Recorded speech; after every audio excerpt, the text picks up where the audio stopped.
Assalamualaikum warahmatullahi wabarakatuh. Perkenalkan, nama saya Ugi. Jadi video ini merupakan seri kuliah statistika dasar. Dalam video ini, saya akan membahas peran statistika dalam pengambilan keputusan terhadap suatu ketidakpastian.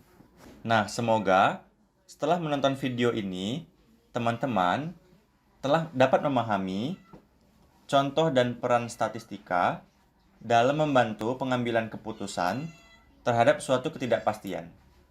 Kemudian, teman-teman memahami apa itu educated guesses dan apa itu pure guesses. Video kali ini terinspirasi dari buku dengan judul Introductory Statistics yang ditulis oleh Prem Esmen pada edisi ke-9 di halaman kedua. Di mana pada halaman kedua yang akan menjadi bahasan kita adalah di bagian ini. Di sini ada membahas tentang educated guesses dan pure guesses. Nah, saya akan menjelaskan terkait educated guesses dan pure guesses. Nah, saya mulai memberi contoh. Andaikan Pak Ugi ingin mendirikan usaha minuman kopi di wilayah X. Bisa saja nantinya usaha yang telah didirikan itu bisa sukses. Jadi, misalkan Pak Ugi ingin mendirikan usaha minuman kopi di wilayah X. Nantinya setelah didirikan, bisa aja tuh usaha kopinya sukses. Atau bisa juga usaha kopinya gagal alias bangkrut. Nah, itu dia. Jadi di sini Pak Ugi menghadapi ketidakpastian.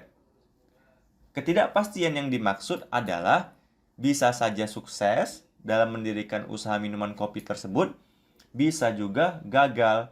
Nah, itu yang dimaksud dengan ketidakpastian. Di sini, statistika dapat membantu Pak Ugi dalam pengambilan keputusan apakah tetap ingin mendirikan usaha minuman kopi di wilayah X atau tidak.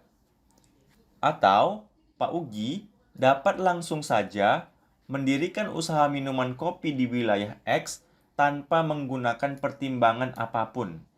Jadi ada dua cara sebenarnya. Bisa saja sebelum Pak Ugi mendirikan usaha minuman kopi di wilayah X, Pak Ugi menggunakan bantuan statistika atau pendekatan statistika untuk pengambilan keputusannya, apakah mau mendirikan atau tidak. Atau bisa saja Pak Ugi langsung aja mendirikan usaha minuman kopi di wilayah X.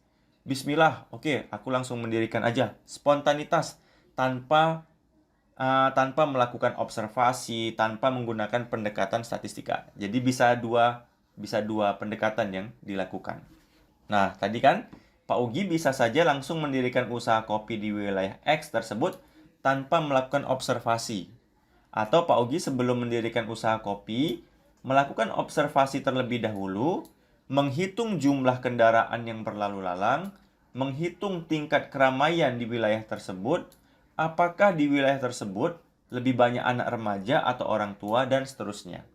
Jika keputusan yang diambil atau dibuat oleh Pak Ugi untuk mendirikan usaha minuman kopi tanpa melakukan observasi atau hanya spontanitas aja mendirikan usaha minuman kopi tersebut, nah inilah yang dinamakan pure guesses atau tebak-tebakan murni.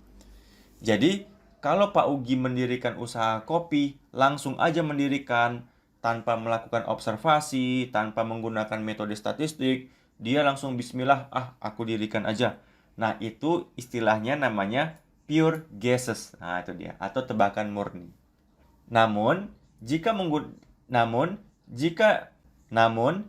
keputusan yang diambil atau dibuat oleh Pak Ugi untuk mendirikan usaha minuman kopi menggunakan atau melibatkan berbagai metode statistika, contohnya melakukan pengumpulan data terlebih dahulu di wilayah tersebut agar mengetahui jumlah kendaraan yang berlalu lalang, menghitung tingkat keramaian di wilayah tersebut, maka ini namanya educated guesses atau tebakan berpendidikan.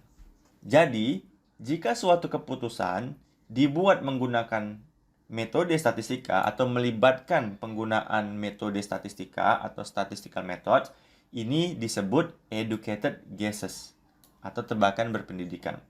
Namun, jika suatu keputusan dibuat tanpa melibatkan metode statistika, ini disebut pure guesses atau tebakan murni atau murni tebak-tebakan.